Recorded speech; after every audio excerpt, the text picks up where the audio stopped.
Shabbat Shalom, sports fans. Shalom. Shabbat Shalom. So we're going to continue with chapter 2 in the book of Hebrews, or Messianic Jews, or whatever you want to call it. Okay. Again,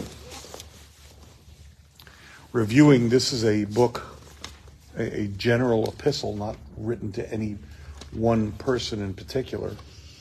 And my view is not that this is a very early writing, but that this is a later writing. My question that is unanswered is whether this is before or after the Bar Kokhba revolt. I think either be immediately before or immediately after. And this actually comes into play in understanding the attitudes and understandings of the people that this is supposedly written to. So this is written to Jewish people, particularly Jewish believers. At that time, they came from Pharisaic roots, okay, which, of course, the Pharisaic movement basically took over all of Judaism post first destruction. And they're Torah observant. The difficulty with this is, again, we tend to think of the people at that time as being monolithic. And it is a tendency we must fight every step of the way because they were not. When we say they were Torah observant, I mean that in a very, very general way. The Am Haaretz, the regular people, did not necessarily kowtow to the sages. And the sages did not necessarily think of themselves as successfully building up the Am Haaretz, the regular people. They had very derisive things to say about them. It's like, they don't know nothing kind of thing. And you find evidence of this all through Midrash, in particular, Talmud as well.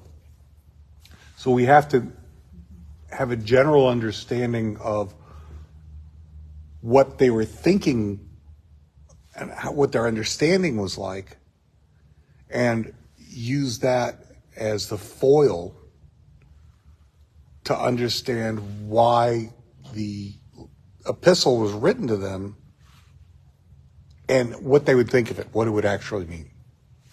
The foremost thing that we need to reject in looking at this letter is the idea that this is written in order to get people to stop following Torah.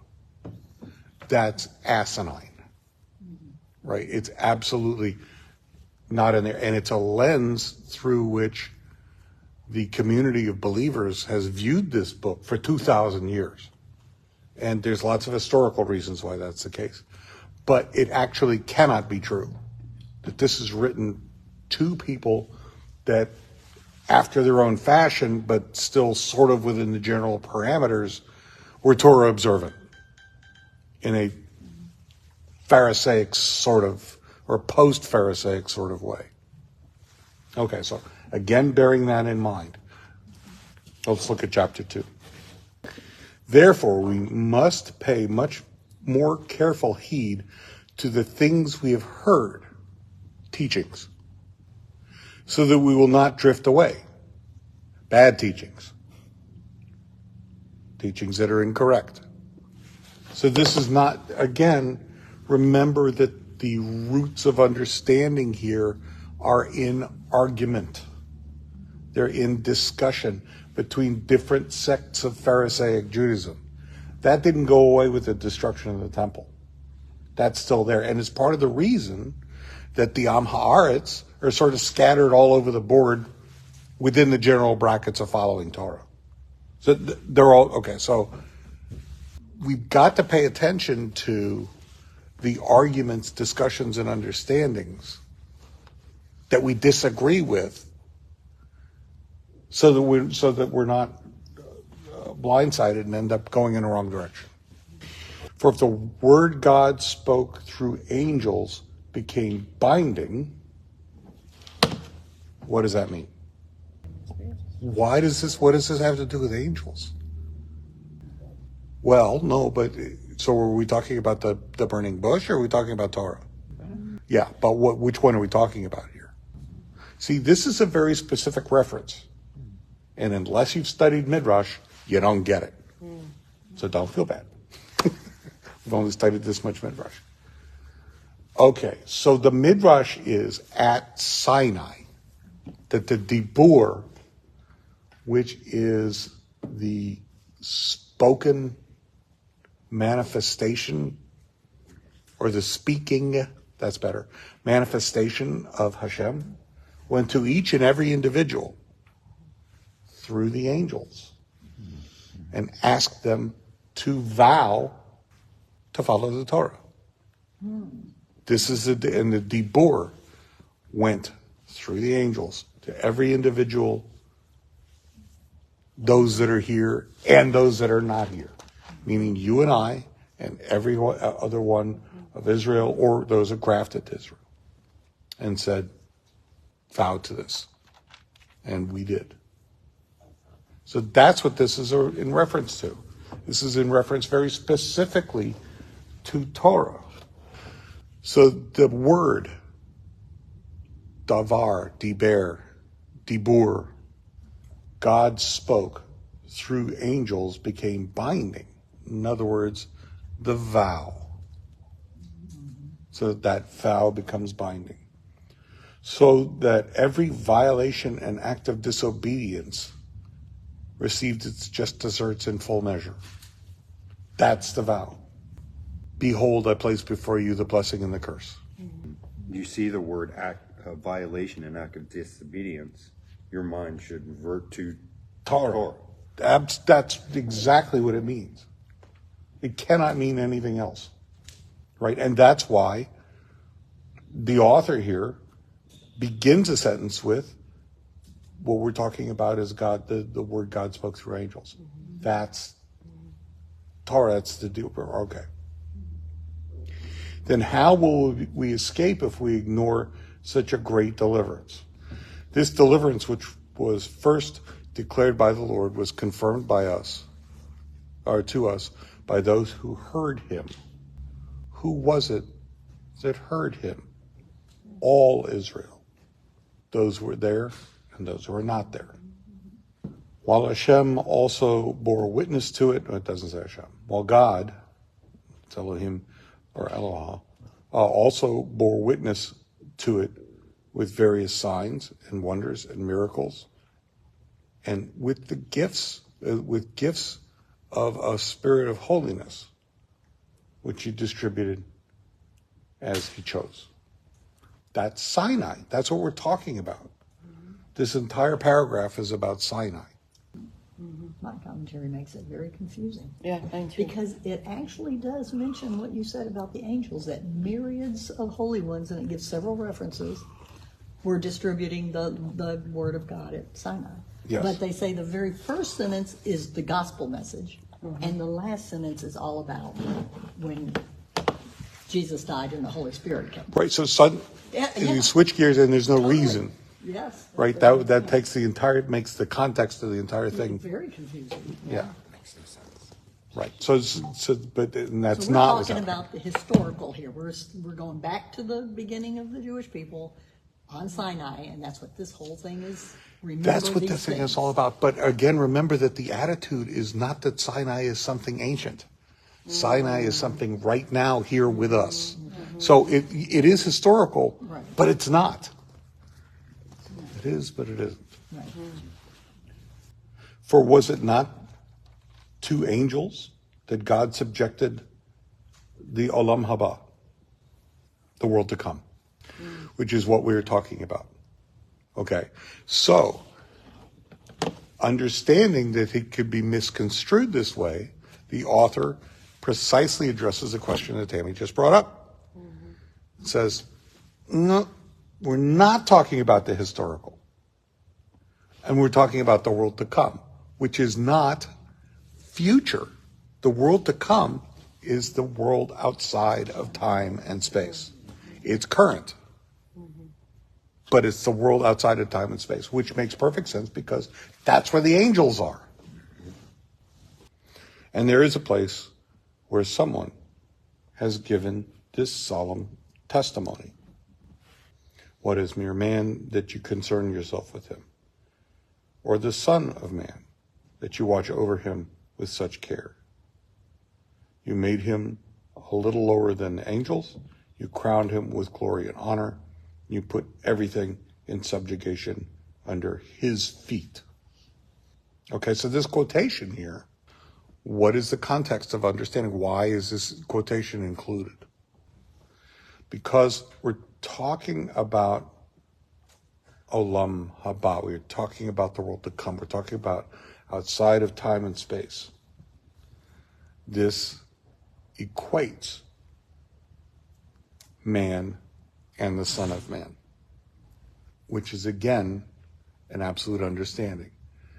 The Messiah is another way of saying Israel, which is another way of saying the Messiah.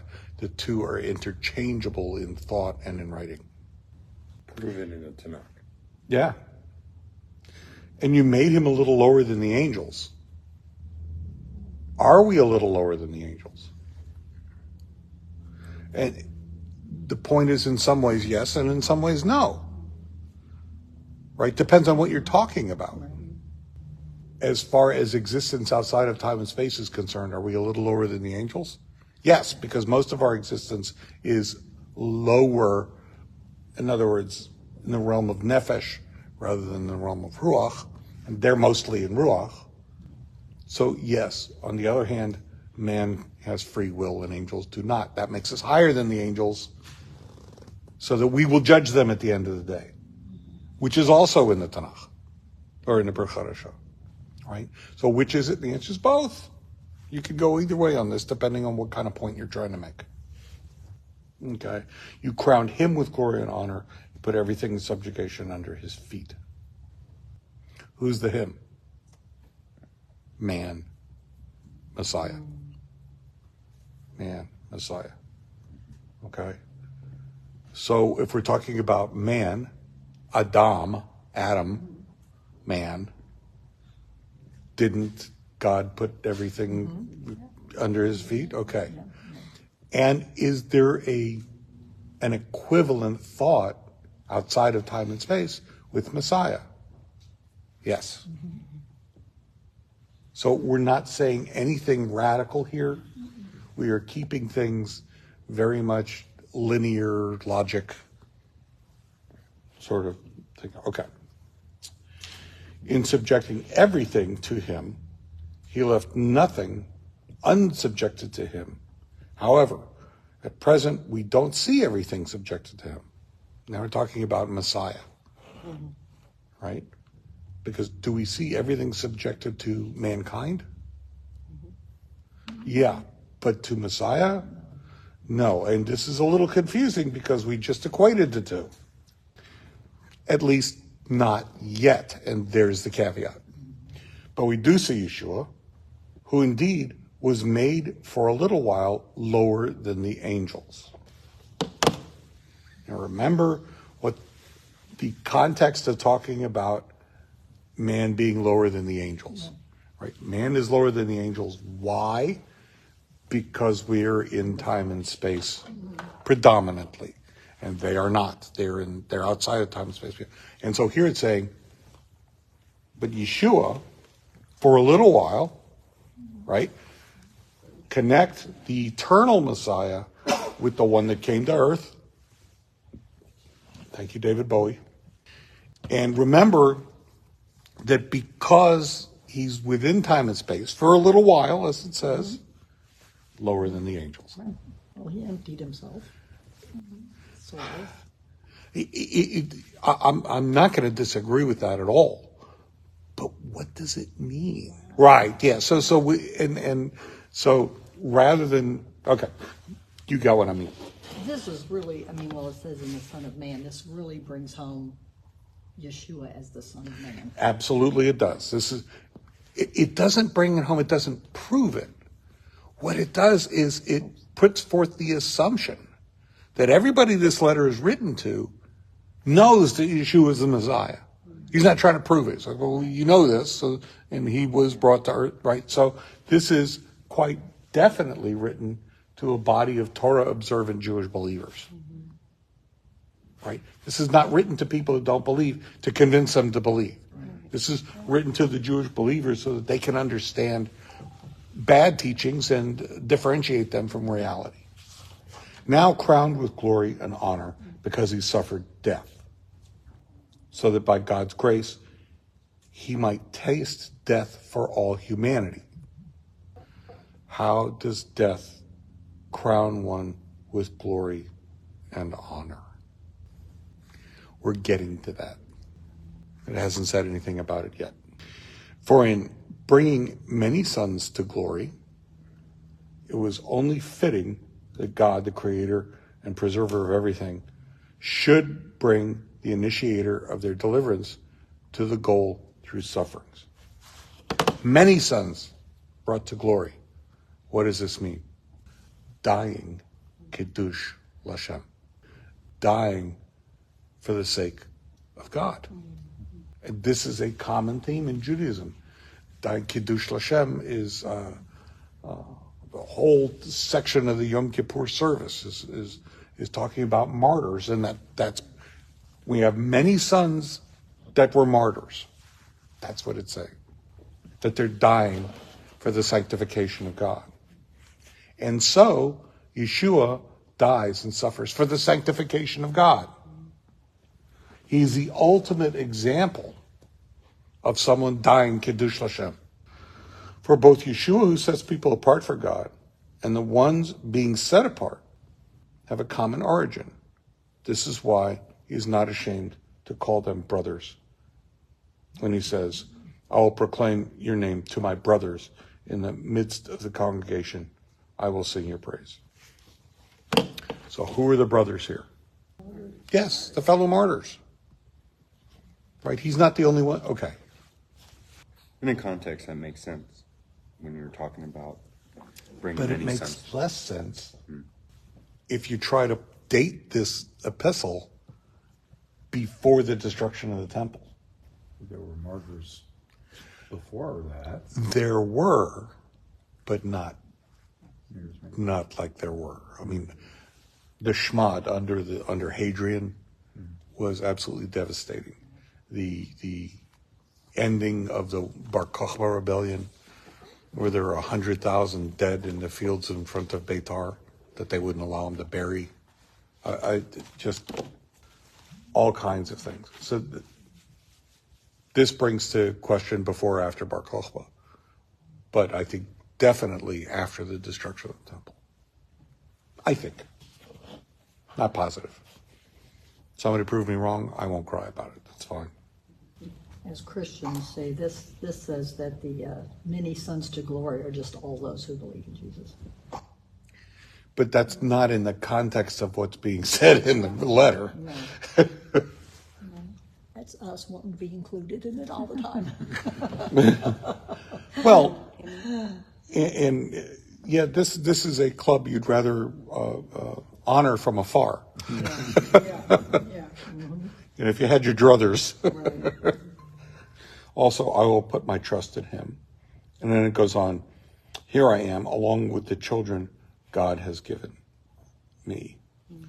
Therefore, since the children share a common physical nature as human beings. Okay, no, wait, before I go on there, let me go back. The question is, what does the death and suffering of a martyr have to do with bringing God glory or Israel? Or what's the connection with the Son of Man? What's the connection with the Messiah? And for this, you have to go to a teaching in the Talmud. In Tractate Moed Katan, page 28a. It really wraps us up very clearly. And it says that the death of the tzaddik, the death of the Torah-observant man, saint sometimes translated, atones. So these good people who are martyrs, their death atones. So we're just talking about Yeshua being the Son of Man, being the Messiah. If the death of a martyr atones, how much more so does the death of the Messiah? And that's the idea that's in the head. So there is an atonement, right? Which is an act of contrition to Hashem, indicating absolute sovereignty or our acceptance of the absolute sovereignty of God. Atonement does not mean forgiveness. Atonement is what you do asking for forgiveness. You atone. You ask for forgiveness, right? And you don't only ask for forgiveness, you do something. In modern days, we mess up. We don't just ask. We can't bring an offering to the temple, which is what you would do. So what do? We give charity. That's why tzedakah, charity, is so important to us. We can't bring an offering to the temple, so what we do is we bring a financial offering to help other people, so that, and this is our atonement. This is our act of contrition, accepting that we messed up and asking God to forgive us. And it's through Torah, which tells us to give charity. So that's why we do it in modern day. In ancient times, you would bring an offering to the temple, which in many ways is also charity. So this is an atonement for the entire world. And in these guys' mind, Israel is the entire world, because that's who we're talking to. So I can see it now. Some people's heads exploding over what you just said. In regards. Not yours so far. No. Still perched prettily right there on your shoulders. Yes. Still here. It's come a long way. I'm working on my chip shot instead of the pot. There you go. That the whole atonement forgiveness thing, they will say is synonymous. And it's not. Right. It's not. And this is why when as you read through Tanakh, in particular, it's assumed that you understand this in the Brit Chadashah, but as you read through the Tanakh, we constantly have offerings of atonement for people that didn't sin, right? The priesthood is constantly offering sacrifices to atone. Doesn't say anything about them sinning, right? And we know that not everybody sinned. How?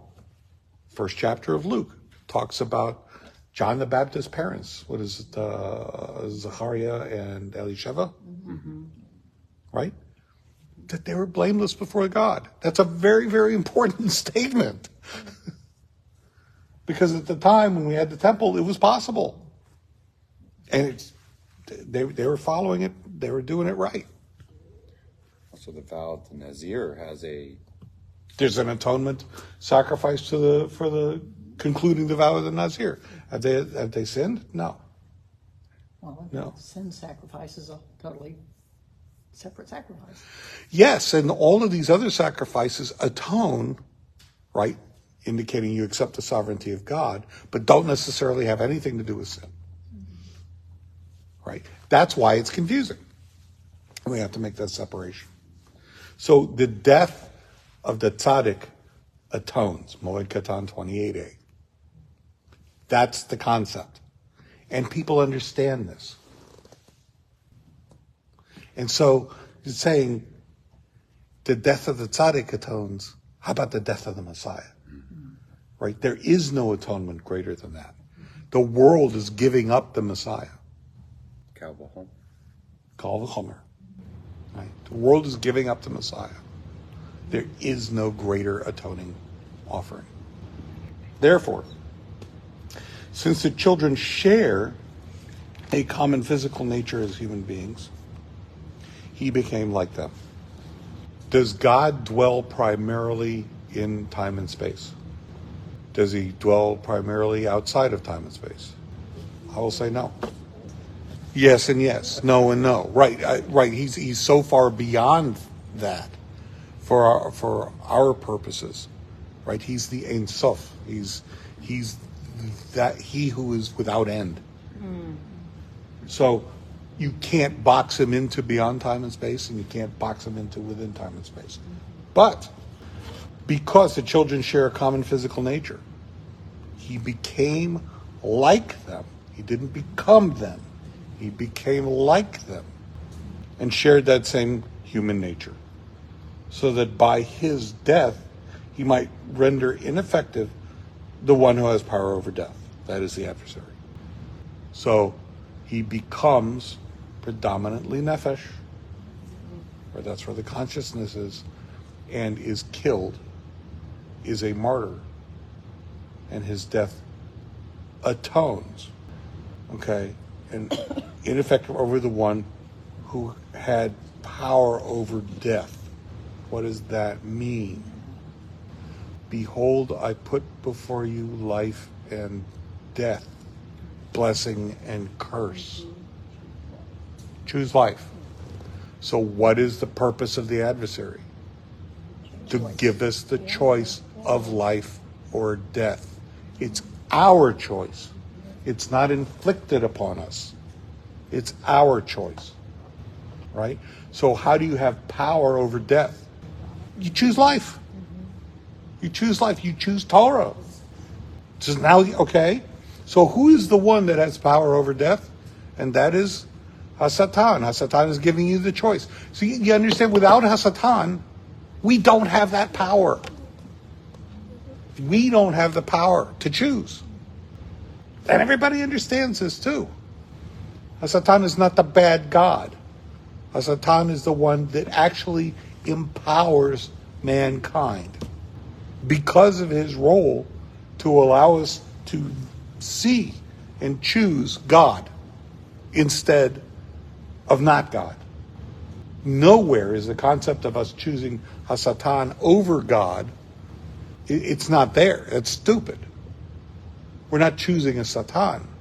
We're choosing against God. We're not choosing, we're choosing not to do Torah as opposed to choosing Torah. We're not choosing death, we're choosing not life, which is death. But the choice is a little different, right? Here's Torah. Choose Torah, okay? Don't choose Torah. It's the curse part of the blessing and the curse. It's the death part of the life and death. That's all. And the curse part is the natural Consequences of not following Torah.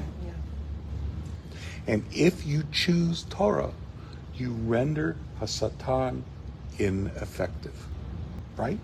And it's all in your power. And thus set free those who had been in bondage all their lives because of the fear of death. Now, this gets off into a completely different concept. Why would you be in bondage because of the fear of death? Understand, if a fear of death is your motivator, how much Torah can you actually do? Virtually everything that you do is pigul. It's invalid because your heart and mind are in the wrong place. Why? Because all you're thinking about is yourself. You know, enough about me. What do you think of me? It's all about me. I'm concerned with dying. If that's my concern, then my concern is not God. My concern is me. Okay, we've got this. We've got the choice. It's all laid out for us. And what do? Me. That's bondage. That's the bondage.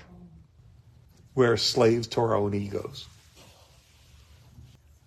There is no way that you can construe from this, from the context of the letter, that the bondage is Torah. It's exactly the opposite. Freedom is Torah.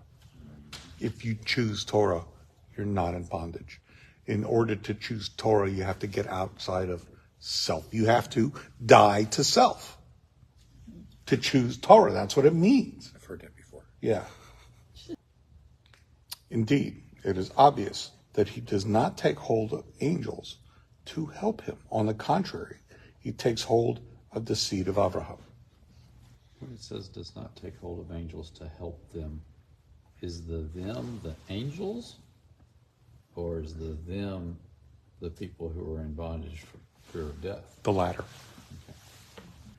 So he is not sending down celestial beings to manipulate people into doing what they should be doing. What is he doing? Bringing us back to covenant. It's about covenant, right? It's about the Brit Milah. It's about the land of the promise. Can you expound on that a little bit? I'm kind of. Right. So the question is, why is the author of the letter putting this quote in?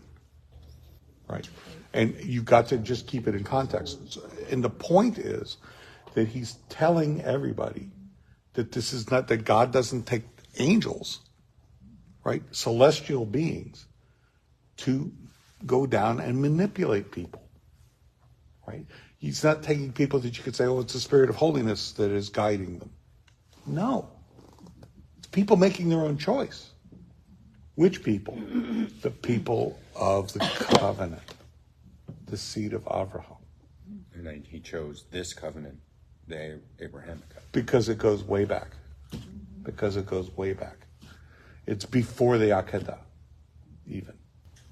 Because Yaakov and Shaul mention the Abrahamic covenant in their epistles. Sure. Because, again, for the same reason, it goes way back. It's even before Yaakov, even before Israel was formed. But that's not the... This isn't saying anything about the seed of Abraham.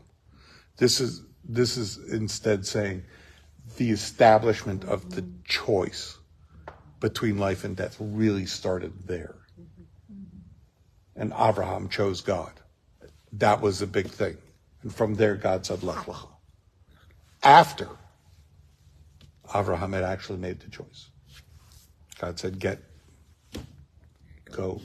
I would have thought the choice started way before then.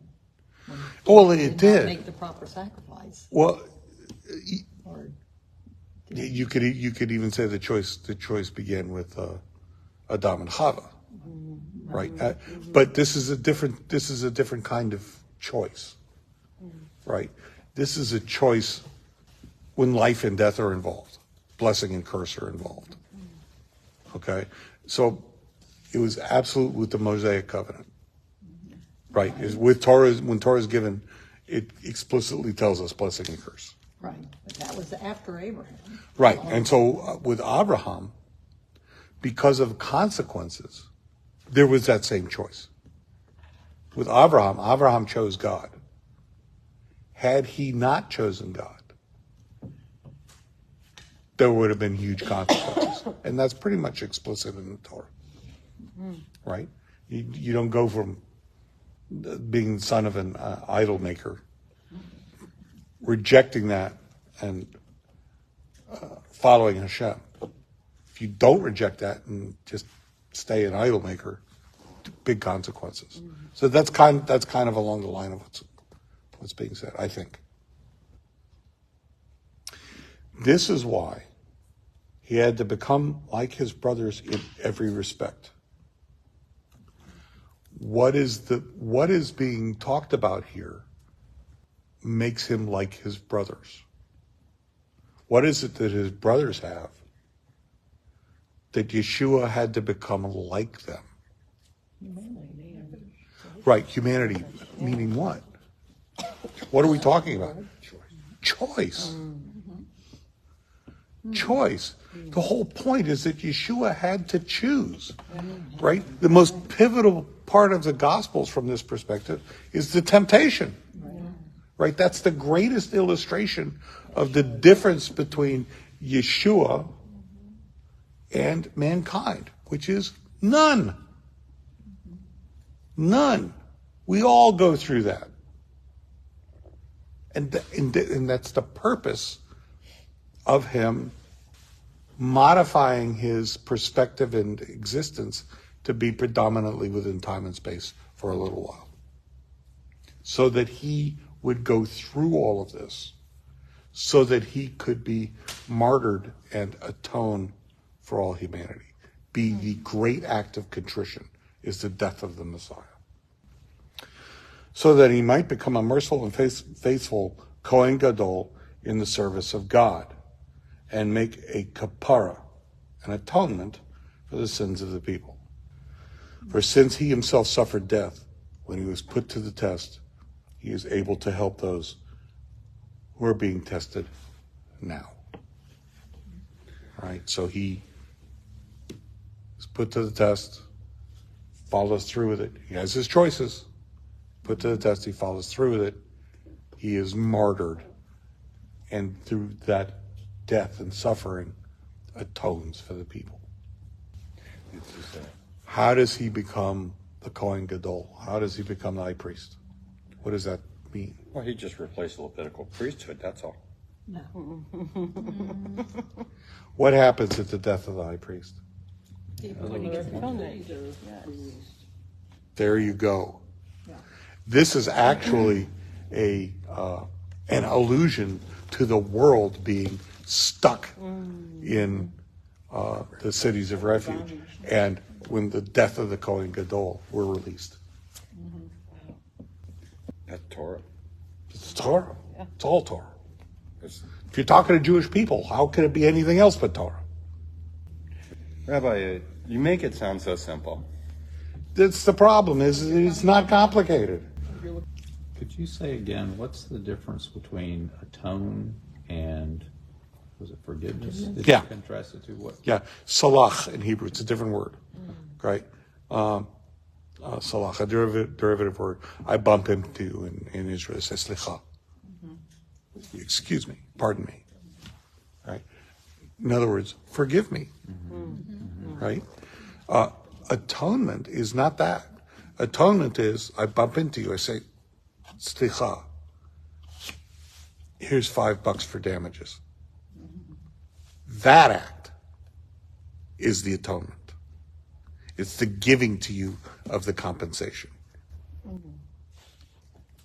So, just because there's a atonement, does that necessarily mean there's forgiveness? Not at all. Well, how do you know you're forgiven then? That's the definition of grace. Yeah, if there isn't an atonement, can you be forgiven? Sure, right, because there's no necessary connection, right? So if I atone, God chooses to forgive me. Is he forced to forgive me? No. Why does God forgive me? Grace, that's the definition. Right? If I don't atone, can God forgive me? Sure. If he does, that's the definition of grace. See, the grace is, there isn't God is not compelled to forgive. He forgives because he chooses to forgive. That's the definition of grace. The atonement is me recognizing his grace. The atonement is, look, God's going to forgive me, not forgive me. He's the 800-pound gorilla, and he is my Lord. And I am subject to his will, and I recognize it. And so I will make an act of contrition, publicly proclaiming that he is my sovereign Lord. That's what atonement is.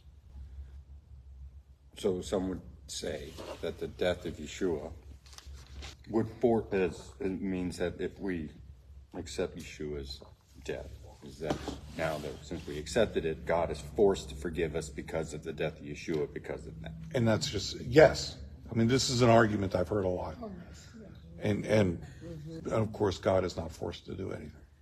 He's the 800-pound gorilla. You know the joke, right? Where does the 800-pound gorilla sleep? Anywhere he wants. And so even though, like in Torah, when somebody will give a sin sacrifice of grain or meal, no blood involved, but that's still... That's a different question. Oh, Okay, because, good to bring it up though. The first sacrifice of the day, the Tamid offering, involves blood. No other offerings or sacrifices are valid until the Tamid offering is given. That's why there's always blood. Then you can give a grain offering or doves or whatever for your sin sacrifice, but because there's already been blood. makes the Talmud offering even More important. more important. Yeah, that's a profound. I like it. It's good. But it will explode the heads of some. That's what I'm here for.